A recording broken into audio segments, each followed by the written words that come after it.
welcome into Big Talk, college sports with a Midwest perspective, blue collar and blue blood. I'm Dalton Shetler. That's Sam Sprunger. Sam, how are we doing this week? I didn't get the memo. I should have dressed up. My whole idea, honestly, it was Halloween, and I decided to dress as a professional. Oh, okay. So it's our one time doing this. That's right. But yeah, no. It totally left you hanging there high and Yeah, dry. thanks. Yeah. Now I look like I'm just slumming it.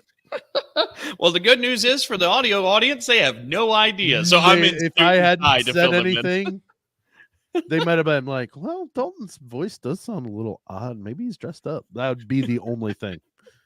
Oh, shoot. Back to talk some more Big Ten football. Big Ten basketball tips off next week. We get the season going. That gets a little shimmy dance out of Sam. Yeah. Plus, we had secret scrimmages that played too. That's right. Well, and the idea of having the air quote secret, as you kind of were doing there, be public this year, I thought it was awesome. We could talk about that a little bit later too, because we got some great stuff out of that. But why don't we start with Big Ten football, since we're in the heart of the season. We're, matter of fact, in the final month of the regular season before we get into postseason. This season flew by. And still, as we're in November right now, besides the accusation of Michigan's been cheating and that's how they're getting their wins, we don't really know anything new than what we were expecting at the beginning of the season. Including the West. Yeah, I mean, the West is a four-way tie right now for first place. And Nebraska is one game out. Nebraska won. Nebraska's in the tie. Nebraska's are they part of the 3-2? I'm sorry, Nebraska, a team that we wrote off 3 weeks ago. Nebraska, Iowa, Minnesota, and who am I? Wisconsin. Thank you. They were just in my head, and it just left me for whatever reason. But yeah, that four-way tie. Yeah, probably. That's fair. That's the excuse I'm going to go with. But Nebraska, a 3-game win streak. Maybe let's start with the Huskers. They get a big win over Purdue while only throwing the ball 11 times in that win against the Boilermakers. Yeah. But for Nebraska, they've turned things around under year one Matt Rule. Yeah, and the crazy stat about that, you said how many times they threw the ball, Nebraska. Purdue throws the ball most of the time more, and Heinrich Harburg was the leading passer, which I believe sounds to me like a Nebraska quarterback, because I'm not familiar with that name, so I'm assuming he is the Nebraska quarterback, and he's a local kid too. Like, he is all 122 Nebraska. yards. That was the high for throwing, so that tells you what kind of offensive output Purdue put on the board. And that 122 is on 6 completions. Like, yeah. He's effective. Yeah. He throws the ball and completes it.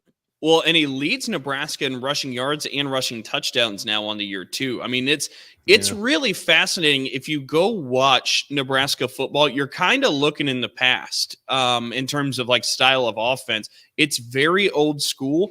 That doesn't necessarily mean that's what it's going to be forever under Matt Rule. What it means is the Nebraska offense, I think, has lost 8 starters for the season due to injury. Yeah. So, and putting it together just like as a patch. I don't know if you could hear me through all that. I know we just had some internet connection issues. You jumbled up a little bit. Well, here, I'll re-punctuate the point. But for Nebraska, they've lost 8 of their original 11 starters to begin the season. So right now, they're really just trying to duct tape a fix offensively and just let the defense, special teams kind of carry the day and the offense be serviceable to kind of fill in those gaps. Yeah, and we know that Matt Rule is a good college coach because he's done it in multiple places. So we've kept saying, even though 3 weeks ago we were kind of saying, no, Nebraska doesn't look like they're going to do much.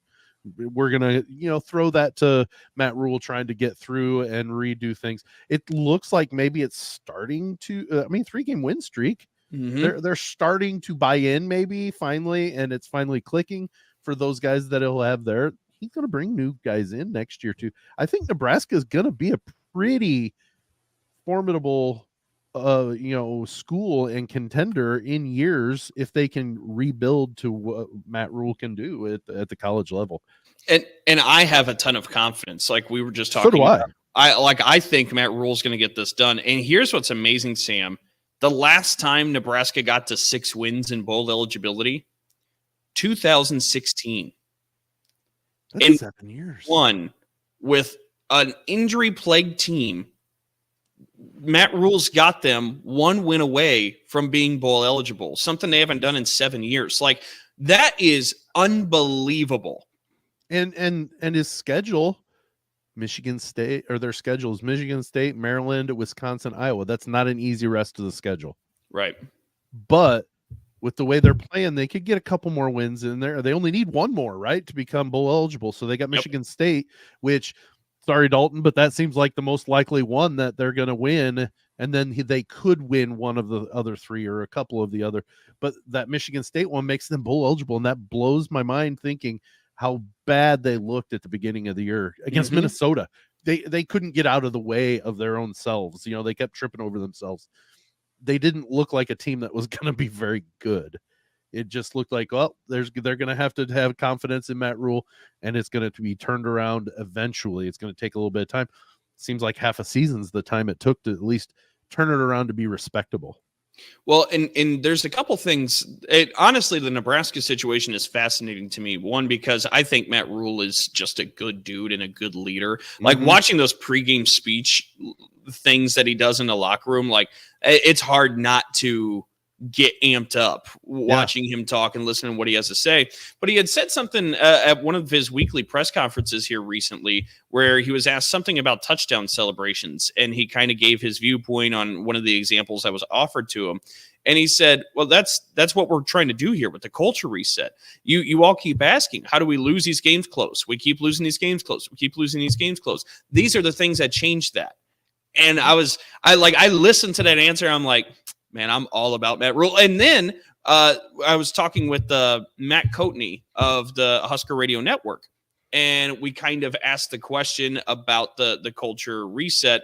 And matter of fact, we asked specifically, is Nebraska looking at the Big Ten West like championship like as a goal? Because it's in front of them. They're tied for first place. Like we're not too far away from saying Nebraska might be going to Indianapolis. We're striking distance within striking distance of.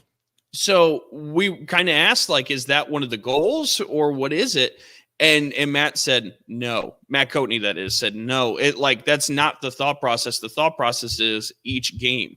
And he said that Matt Rule believes that's been part of the problem at Nebraska for some time, is looking too far down the road, maybe taking assumptions, maybe taking things for granted. We have to stay locked in game by game. And that one struck me as, oh, he's right. Like, that has been a Nebraska flaw. Like, when Scott Frost was hired, there was the press conference where he said the Big Ten's going to have to adapt to us. Like, there was a bit of arrogance, ignorance, bravada. of like, we're big bad Nebraska. We just wave our red flag and boom, we win. Like, there was, and it feels like Matt Rule is kind of like, no, we're going to earn each step of the way. And I think, like, this is all the nutritious seeds of planting something that's formidable in the future. And I'm guessing he did this at Temple, and I'm guessing he did this at Baylor. We just weren't exposed to it in the aspect of it's not in the conference in which we cover. Yeah. So we didn't see all of these things that he does that you could, if you're watching him over the course of the year, you're seeing it. You know, these are happening, these talks, these responses. And you know just as much as I do, when you put something out audibly, it starts to grow. Like you said, it's those seeds of success. We're gonna win. We are winning. We are a winning culture. We do this. We do that, and then all of a sudden, it becomes so. You know, and through the practice of it. So I think he's probably set this in motion from day one, and it's taking off a little quicker than we thought it would, because it was looking bad for Nebraska at the beginning of the season, really bad. And if you look at the last 3 games that they've played, they've won. They beat Illinois, Northwestern, Purdue. Just looking at it, you know, optically, it doesn't look that great. Illinois took Wisconsin to the end. Northwestern just got done beating Maryland, and we'll talk about that. Purdue has beaten Illinois. They've played with Wisconsin for 3 quarters. So they're not as dumpster fire-ish as maybe as the 2-6 record shows. So Nebraska's beating teams that are not just horrible, the dregs of the Big Ten. There are things happening in at Nebraska that it's not just, hey, they're taking advantage of the low feeders, bottom feeders, because they were supposed to be one of those. Mm-hmm. Well, and by the way, a team that's also supposed to be a bottom feeder and now is also on the doorstep of potential bowl season eligibility, Northwestern. And you briefly mentioned what happened this last weekend. Northwestern beats Maryland, and what is honestly just a head scratcher, because what Maryland was, I did not watch this. No, I mean, see it happening. Like, did anybody think, oh, well, Maryland better be on upset alert? No. Well, and again, Maryland, the way they were playing, honestly, Maryland went toe-to-toe with Ohio State for a while, where, like, I thought Maryland was turning a page, and Northwestern now sits at 4-4. And before the year, if you said Northwestern gets 1 win, I'd been like, that sounds about right. They had 1 win last year. They had 1 win last year. The year before that, they had 3 wins. Like, this program has been struggling for a bit. Then, given the timing of the offseason adversity, when they got rid of Pat Fitzgerald and fired him in late July, right around the Big Ten media days, like that's not enough time for somebody like David Braun, who's coming in from the FCS level, to be able to take the ropes and lead this team as an interim to any kind of success. Because already, we're talking about a team that doesn't have the same amount of talent as just about every other or any other Big Ten program in this conference. But somehow, dang it, they are 4-4. And this is honestly one of the best rides and turnarounds, even though it's probably not getting, it definitely won't get national attention. It deserves some love because this is amazing. Does this get David Braun the head coaching job at Northwestern, the job that he's done thus far with the Wildcats and what they should have been? The fact that they're sitting at 4-4 after 8 games, does this get him the head job permanently? That's the same curiosity I have too. And I don't know how, if you're Northwestern, you don't look at him hard as maybe your favorite candidate at this point. I don't know how you haven't already named him, drop the interim, because coaching at Northwestern is a special thing. Okay. So like, you've got to have, you can have good seasons, but it's not going to be year after year. And in order to be successful, it's kind of like with the basketball with Collins. He coached his way off the hot seat into probably an extension last year. It doesn't happen. They happen on cycles. Mike Corsi even said Northwestern plays on a 4-year cycle, to where every 3 to 4 years, they're good. They have a cycle kind of the same way with football, but they just always seem to, you have to have a special type of coach. And even if it's a stepping stone for David Braun, he had no intention of being a head coach at the Division I level at this point, but he got thrown into the fire, and he has been to do this at Northwestern with what happened. It's amazing. It is amazing. And the only caveat that I had not thought of, and it was brought to my attention by Jason Gotch of the Illinois Radio Network, is the coaching staff around David Braun. It's still Fitzgerald's staff. Yeah. Now, a lot of them have worn the Cats Against the World. They've worn shirts in support of Pat Fitzgerald. And we know there's a bit of a discourse between them and the administration, because the administration fired Pat Fitzgerald. So there might be some hesitation to elevate Braun to permanent head coach, or make him the head coach, rather, given that his staff currently is the Pat Fitzgerald staff. Okay. And so that was one thing I didn't even think about. Me either. And when it was brought to my attention, I was like, okay, I kind of see how that could all play into this. But taking that aside, I'm with you. I don't know how, based on merit and what he's done this year, how he couldn't have that job. Well, here's the thing. This is his interview, I would think, the season. And nobody else gets the opportunity to take the team that he had to inherit and perform. They've just got to say, hey, we're upstart. This guy's done it with the dudes that are in your locker room, and has shown that they can play a very competitive and successful up through 8 weeks, because we don't know what the other 4 weeks are going to bring. They could go 0-4 and end up, at 4-8. We don't know. But at this point, shoot, 4-8 looks fantastic. Oh my gosh. Again, if honestly, before the season, we say the one win, like if they were 1-11, I'd be like, you know what? Not bad. Yeah. Given everything that happened, the adversity, what you were last year, like, yeah, not bad. Yeah. Like, to get to 4 is unreal. And there's still chances, if you look at that remaining schedule, for them to pick up 1 or 2 more. Like, if Northwestern goes to a bowl game, oh my gosh. Yeah, like, that's amazing. Because nobody foresaw this. If they could pull out 2 more wins, like that would. I'm pulling up their schedule real quick. They've got Iowa, Wisconsin, Purdue, Illinois. It's definitely doable. Yeah, like is it a given? No, it's not a given, but it is possible with the remaining schedule. Yeah, no, it is something else. Let's go ahead and move forward to Maryland, because we talked about them on the losing end of that game. I mean, for me, what I took away from this, I'm not sure what you had, Sam. I was kind of shocked and disappointed, just because I thought Maryland was prime for some special things this year based on how the beginning of the season went. But to me, this more and more solidified in my mind that for Maryland, once Talia Tagovailoa goes, this is not necessarily a sustainable thing.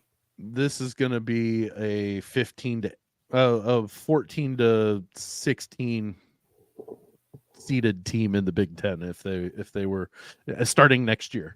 I mean, honestly, there's going to be a few teams that are maybe worse than them, but you're right. Talia leaves. I don't know that there's going to be much driving the bus to make and hopefully they prove me wrong, but I just have no confidence that after he leaves that it's going to be much. I don't know. I mean, they're not the team that I follow the most, but I do pay attention. And it seems, I mean, he threw for 274 yards against Northwestern. They scored 27 points. Now, should they have scored more? Sure. But their defense, I don't know. And let's call what it is. We were just talking up Northwestern. Northwestern's still not a great team. You shouldn't be losing. A Maryland team should not be losing to Northwestern. We're playing both sides of the coin. Great win for Northwestern, bad loss for Maryland. Well, and I mean, you can take it with those contexts, right? Like you could say Northwestern's winning in spite of its talent compared to the rest of the Big Ten Conference. For sure. Like that's fair to say. Maryland's got the talent advantage in that matchup. And so for them to lose it, again, that's why we praise Northwestern, is they're finding ways to win without just out athletic. They're playing however what word that is. Yeah, like they're finding other ways to win, however you want to gauge that, whether it be heart, motivation, whatever the pride, intangibles you want to point to is. But yeah, for Maryland, that's a tough blow for the Terps. This weekend, Maryland has number 11 Penn State coming to College Park. Easier. and for Penn State, it's a team where you saw them lose that game against Ohio State, and then last week Indiana was putting it on them for a minute, and you sat there and you're like, "What? Did everything just collapse for Penn State?"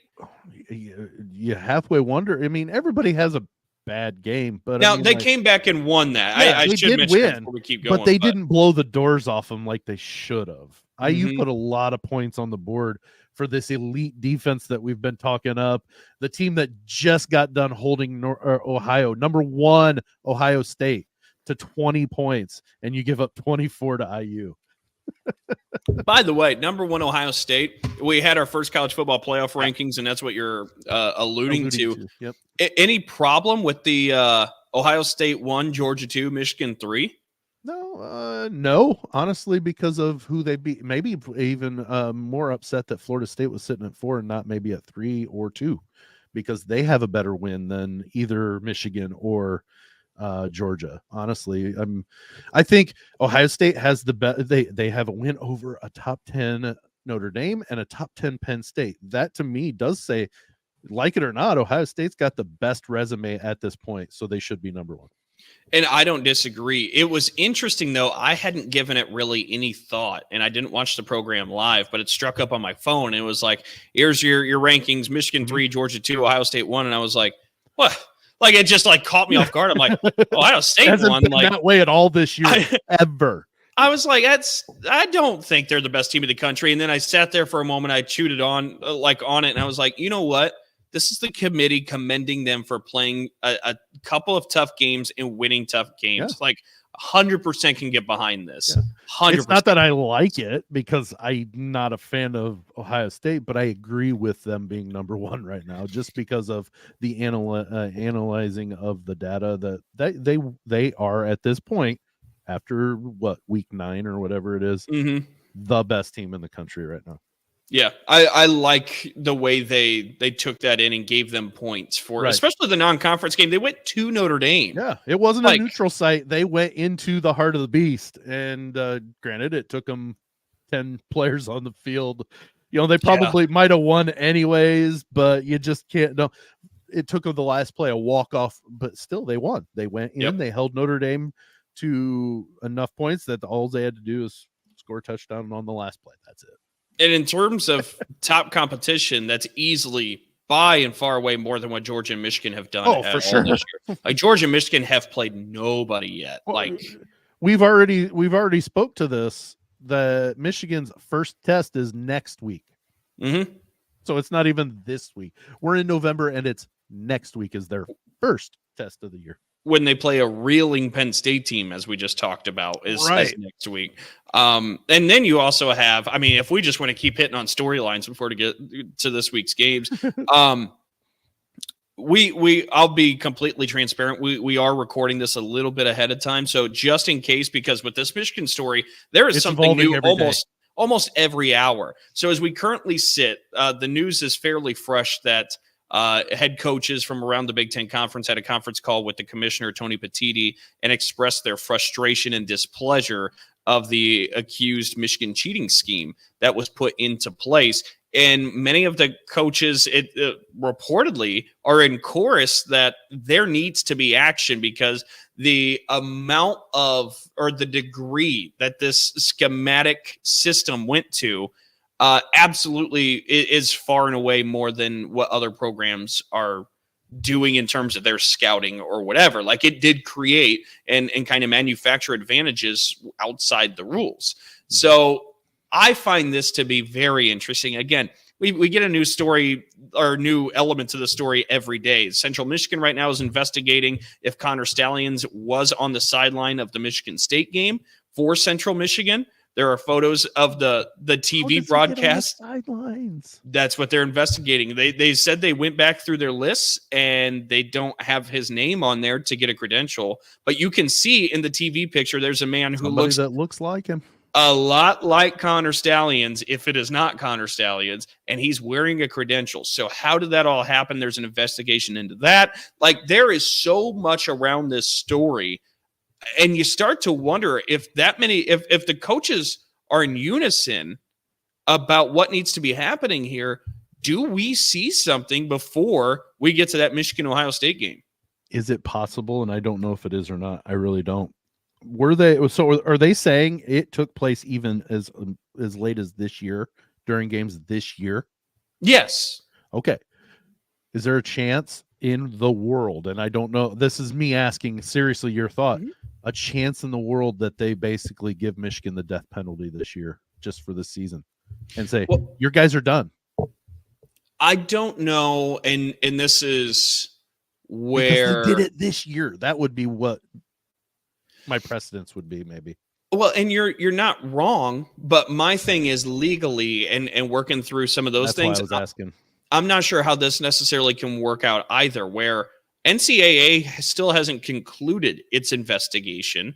The Big Ten, I don't believe has even opened one up yet. I think they're still taking into account just what's going on. I don't think there's like an active investigation by the conference, however. Is the conference just going on what the NCAA comes away with?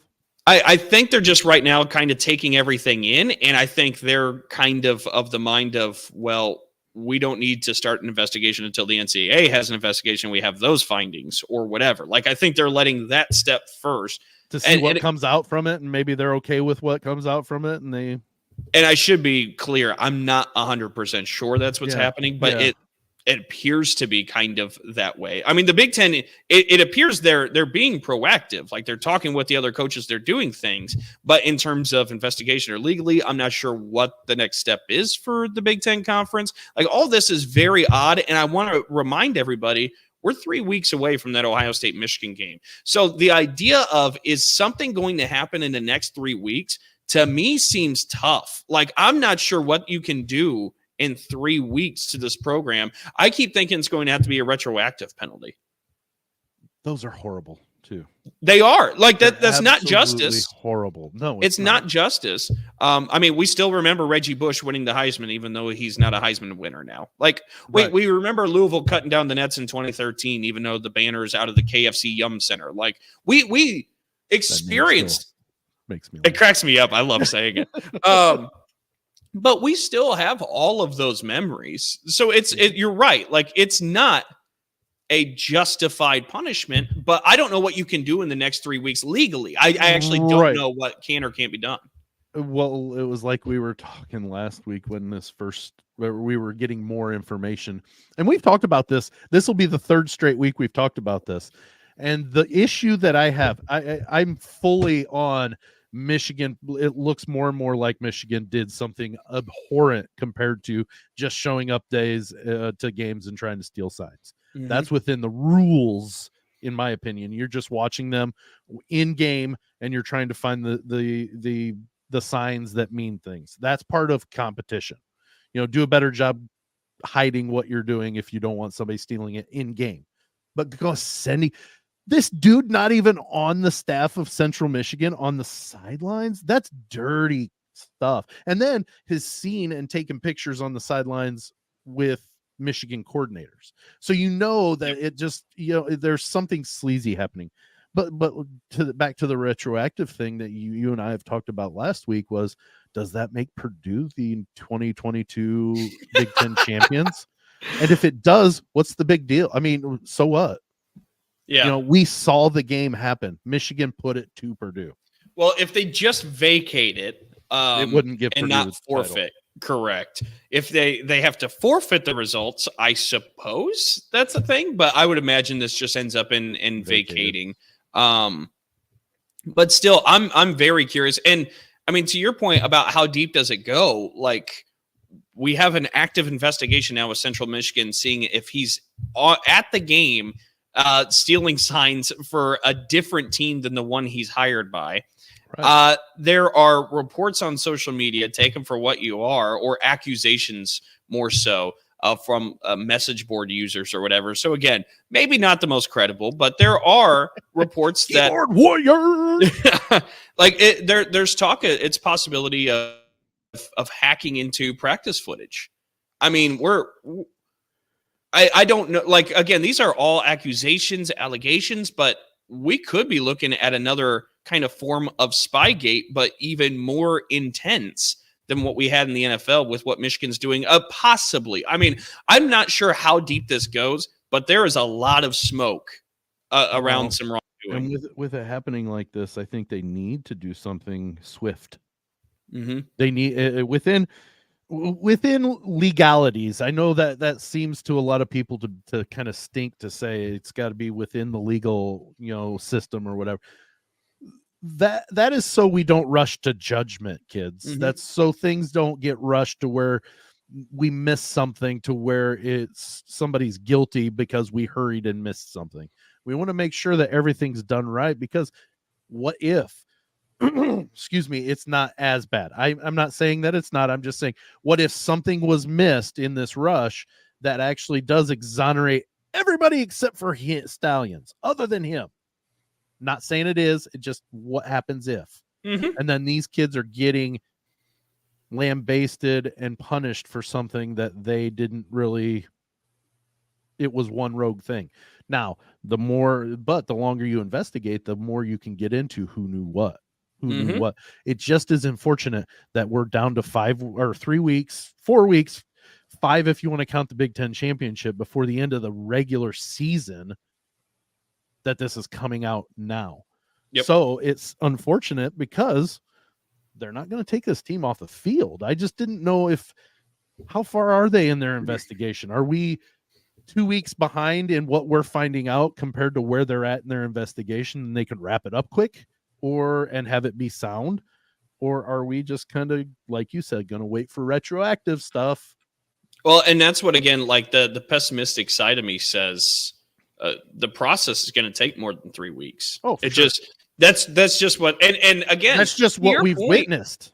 And to your point, the system and process is there for a reason. Like, I'm not necessarily railing against it, but you're right. Like, the way it's lining up with the calendar is extremely unfortunate, where the only justification that could maybe happen, it appears as of now, will be a retroactive one, not a proactive one. And I'm not sure if anybody's at fault for that, but it sure does suck. Like, yeah. You know what I mean? So we'll kind of have to see what happens there. But let's go ahead and move and one last thing real quick. Unless something comes up that makes it so obvious that they can come to a ruling right now. Mm-hmm. And I would think that would have already come up, but unless something is discovered that immediately either exonerates or absolutely convicts the coaching staff at Michigan, we're going to be waiting a while, I think, until we come up to a decision. Well, and again, I'm not a legal expert. I think it's possible something could pop up like what you're saying, but I think it's most likely that we're looking at it plays out through the rest of the year. And that's what I think we're on the same page. Unless that comes out, you're trying to fight windmills. If you're familiar with Don Quixote, you're fighting windmills if you think it's going to happen right now. I mean, stranger things have happened to where it might come out, but more than likely you're going to see something happen in like February, or later, coming out about this season. It definitely is fascinating. Nonetheless, I'm really anticipating the 30 for 30 that comes at us years down the road of all this. I think that's going to be amazing. I'm laughing because that's so accurate, because something will come out of this. Because there was even, and I don't know how well Photoshop is done. There's some pretty convincing Photoshops out there now. But there was a shot of Stallions and Jim Harbaugh on the sidelines against TCU. And Harbaugh's sitting there looking one way. Stallions is turned just right to where you can see what's on his card. And that's where it would be potentially photoshopped, because it was all the TCU. You could see like different things from TCU signs. Mm-hmm. And I'm like, it said, they trailed TCU and there's Stallions right next to Harbaugh with all of TCU signs. If that's accurate, and they just, that's how,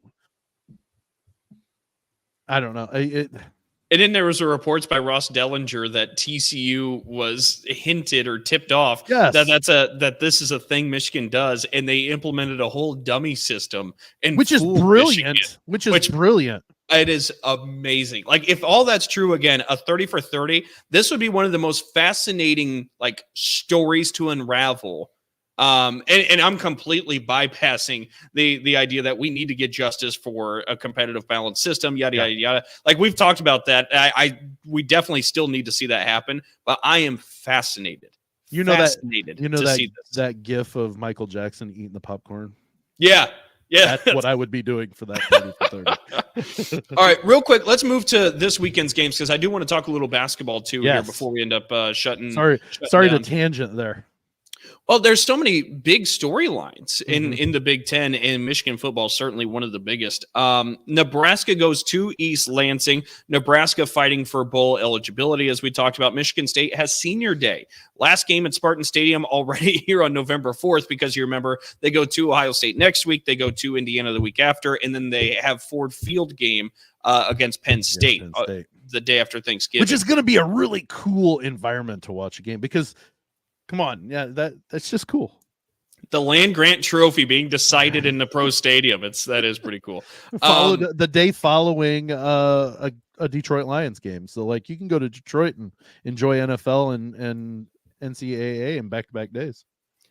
Number 1 Ohio State goes to Piscataway, New Jersey to take on Rutgers.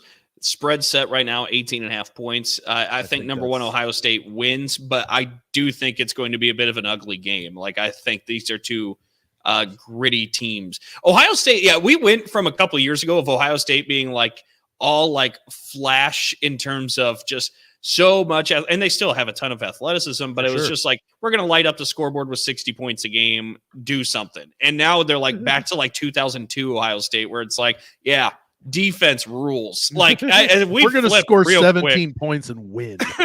Like, we flipped brand identity real fast with the Buckeyes. We're turning into Iowa. It was really bizarre how quick.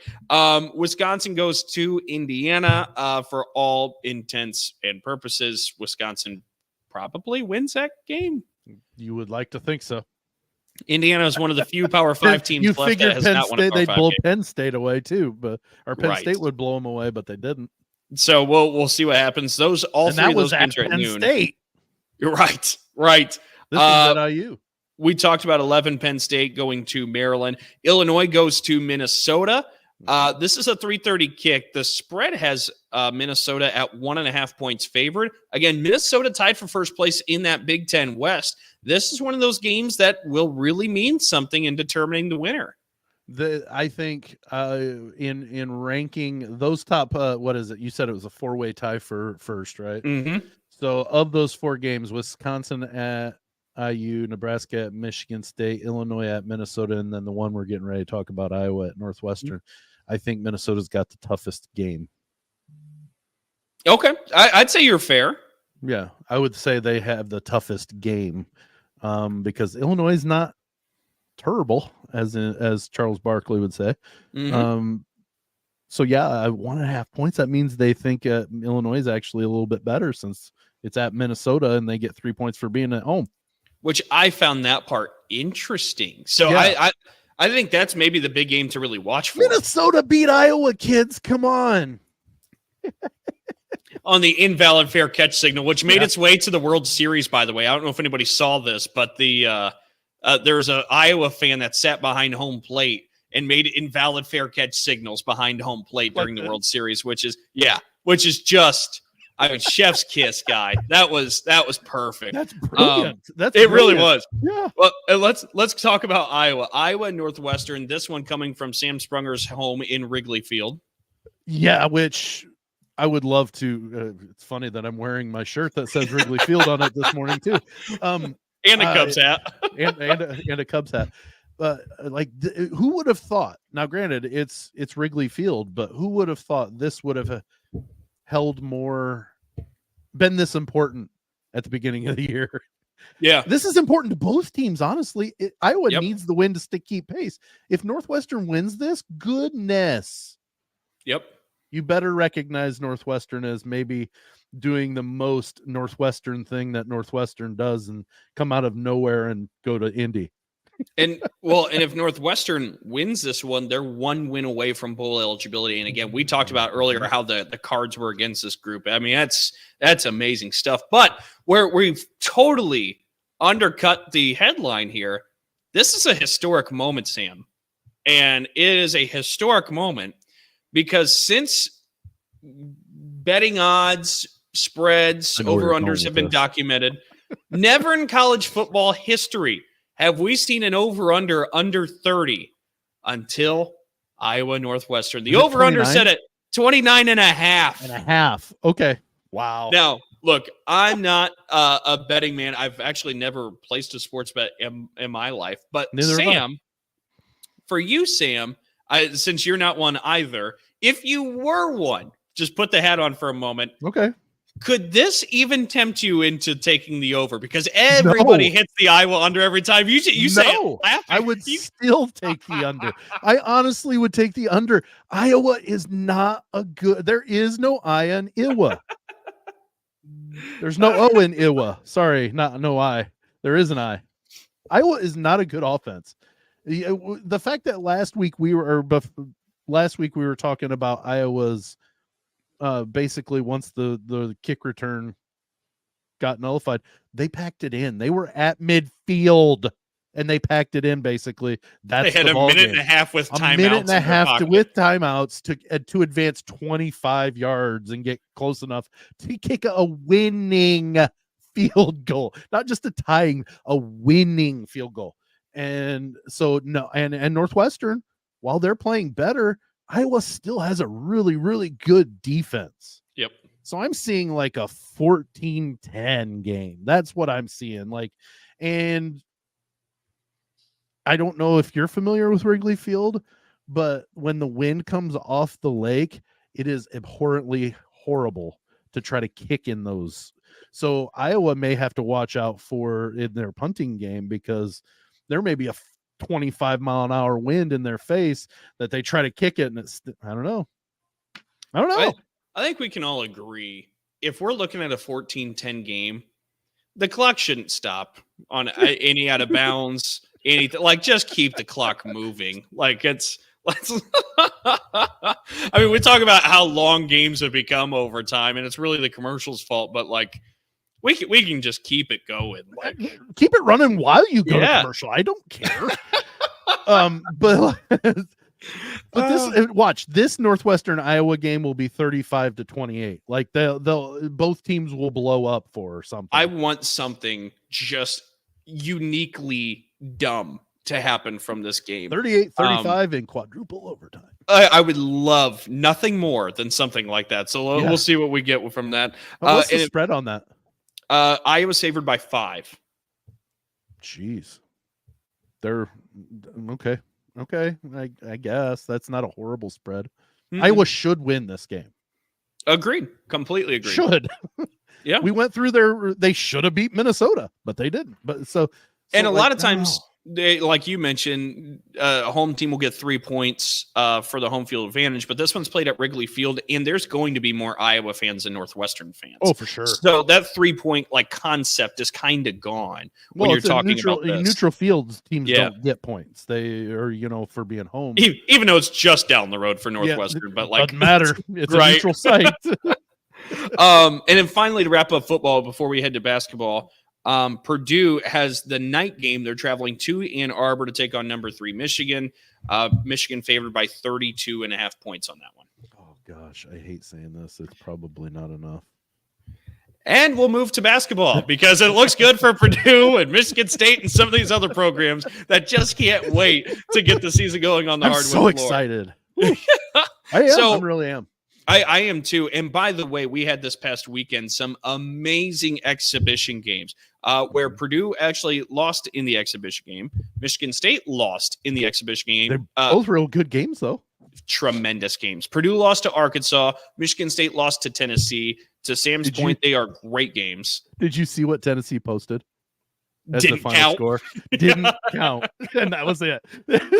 So it was so good. Like, they had this big like end of game, graphic made up and showed Tennessee, either dunking or doing a jump shot or something. And it says Michigan State, Tennessee didn't count. And that was it. But I got to tell you, I thought that was an amazing exhibition. And I know we've gotten kind of accustomed and we've normalized like the secret scrimmages. And I think those maybe have a place. But here you had an opportunity to open things up to the public. Had maybe, besides the Michigan game this year, that might be the best environment the Breslin Center has for the entire season. Really? For the entire season. Purdue doesn't come there this year, so. I mean, and the place was through the roof. Anytime Michigan shows up, like that one's going to be up there too. Doesn't matter the records, nothing. It just the environment's there. Yeah, for an environment like that Tennessee exhibition was up there as one of the best, and maybe just about the best they'll have all year there. So you have that going on. You get these players to play in front of big lights, and I mean, for Tennessee, Dalton Connect just went off, the transfer from Northern Colorado. And Rick Barnes had said, because they had both the coaches on headsets quite frequently throughout the broadcast. And Rick Barnes had said, I haven't seen him play quite this way, like until this point, especially defensively, he said. Yeah. But that's one of the factors of having the lights on. You get to see who steps up, and now they know a little bit more about their team. And both teams got to practice end of game situations without it mattering like Right. without it counting. But the Right. way they treated that game and approached that game as if it was a real game, I think there was so much value from that. But also, again, burying the headline, there's some value out of giving back to Maui and what this was all about for Michigan State, Tennessee, and Illinois, who upset number 1 Kansas in the exhibition game. Their match was for proceeds going to the tragedy in Maui as well. So you raised money for a good cause. You open it up to people to have this great experience, and you got to learn more about your team. Like, to me, this checked all the boxes. This is a winning thing and should become a more frequent thing. Well, it absolutely should, because this is, like you said, this is your chance to play against the top level program and see where your team matches up, how well they match up. And it doesn't matter how it came out. I would love for ESPN to not even put a score up, honestly.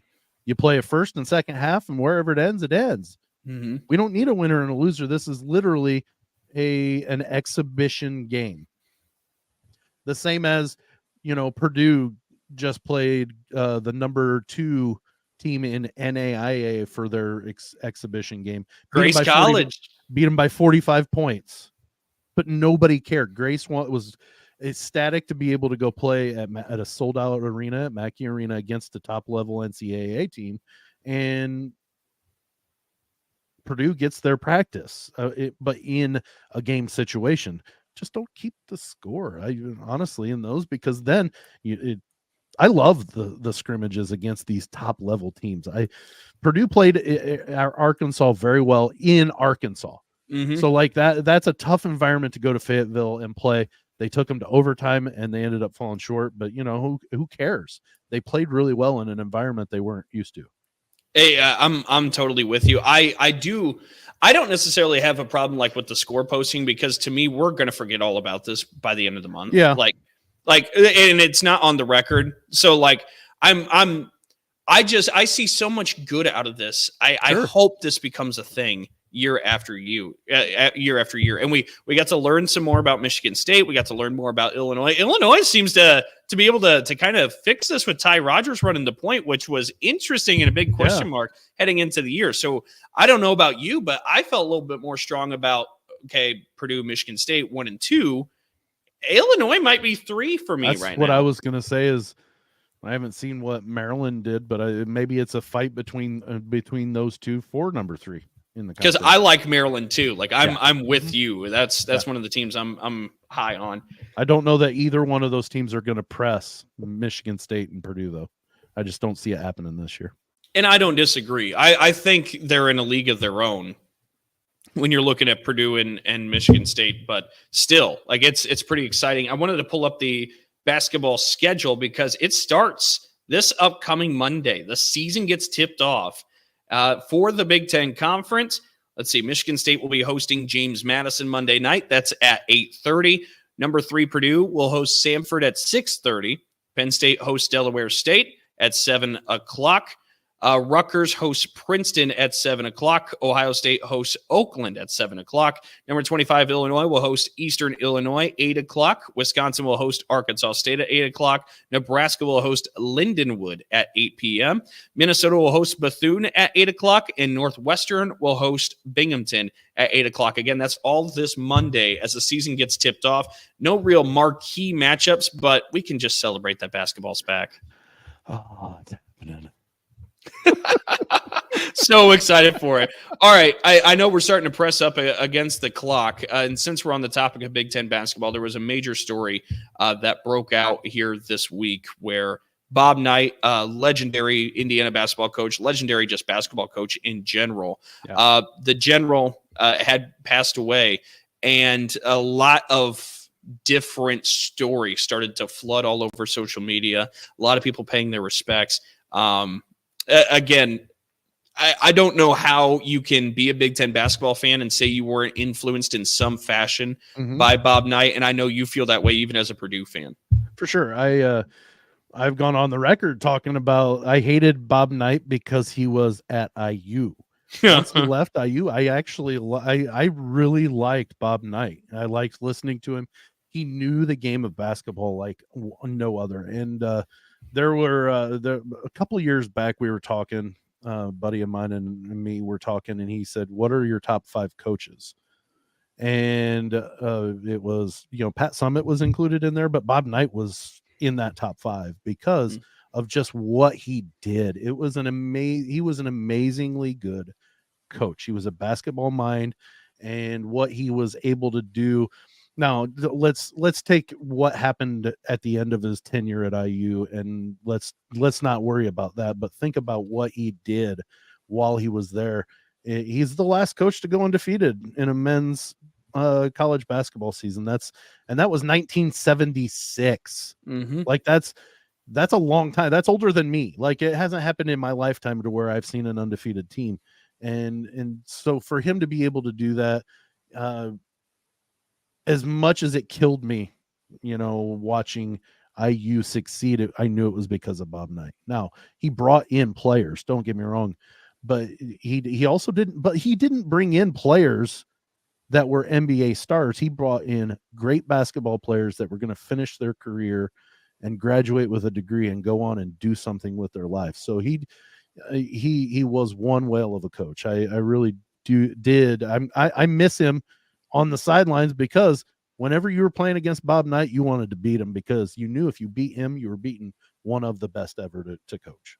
And you mentioned the 1976 season, a national championship, 1981, 1987. Yep. He had 3 of them by the time he finished. And, of course, the resume goes way beyond just the national championships. And, again, just in terms of an influence, I mean, you and I both grew up in the state of Indiana, and it's hard not to have some sort of Bob Knight touch on your childhood growing up in the Hoosier State, because, I mean, it's what everybody was all about. And honestly, you would play for coaches, and Bob Knight philosophies would try to kind of seep in. Yeah. The way he did things with the motion offense from an X's and O standpoint. Refused to play a zone.